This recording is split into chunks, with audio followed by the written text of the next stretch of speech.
Kilala mo yung lalaking binaril sa kotse? Nakasparing ko minsan sa gym yan, sir. Mukha namang mababait. Engineer daw siya. Engineer nga.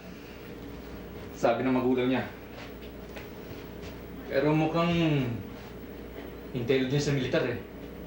At mukhang mga Sparrow unit ang dumali sa kanya. Tatlong tama. Nakakotse ka niyo, sir, ang tumira sa kanya. Posibleng sindikato yon. Imposibleng Sparrow unit. Dahil ang mga tinitira ng Sparrow unit, yung mga lalaking tao lang. Doon lang sila gumagamit ng kotse. Eh si Bert, mukhang ordinaryong tao lang yan. Baka naman mga kalaban mo ang tumira sa kanya.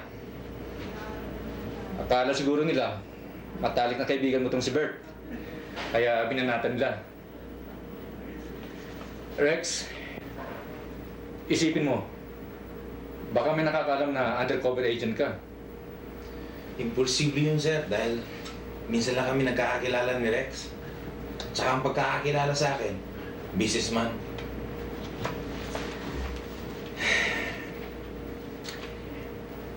Isipin mo pa rin, baka na-burnout ka na. Delikado yan para sa'yo.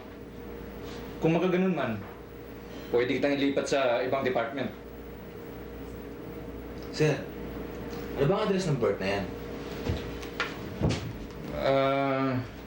Number 16, Pilapil Street, Camellia Homes sa may Las Piñas.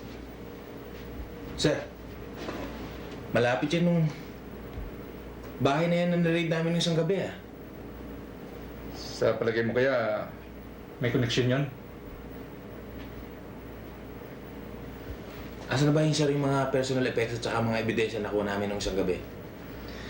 Ito, pager unit, Perengilya, mga fake IDs, yan.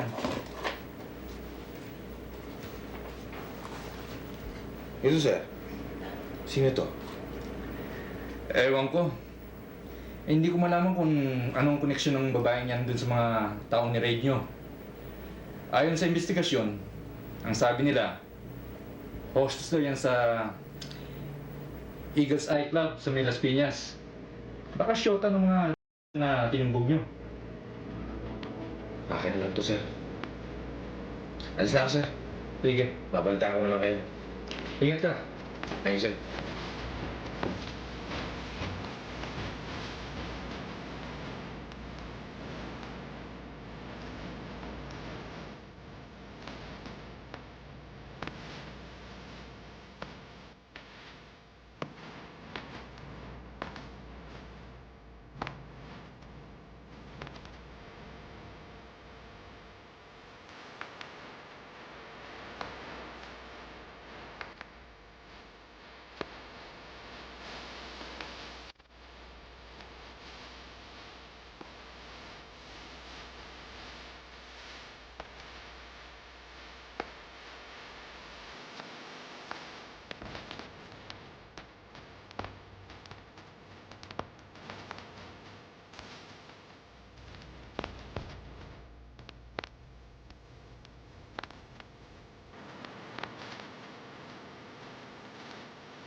Hello? Kamag-anak po ako ng dating may-ari ng linya ito. Si Bert Peralta. Yung ka-party line ninyo, ako na po kasi magiging may-ari ng teleponong ito eh. Kaya gusto ko po sana magkipagkilala sa inyo bilang party line ninyo. Iba na kasi yung magkakilala para nagbibigayan po sa linya. Hindi ba? Oo. Ako naman si Mr. La Madrid. Pinapaupahan ko ang unit na ito at sa ngayon naman hindi pa ito okupado. Kaya wala kayong alalahanin, may kashare ng kalinya. At least for the time being. Saan po ba yung unit nyo yan? Dito rin sa Camellia Homes. Number 85, bagong sikat. Baka naman pwede dyan na ako lumipat. Bakante ho bang unit ninyo? Nakakayang sabihin pero na-raid kasi ito kamakailan ng mga otoridad Yung palang mga nangupahan dito, mga ginamit itong bahay kong hideout. Ganun ho ba? Sige po. Maraming salamat, mister. Hello? Hello?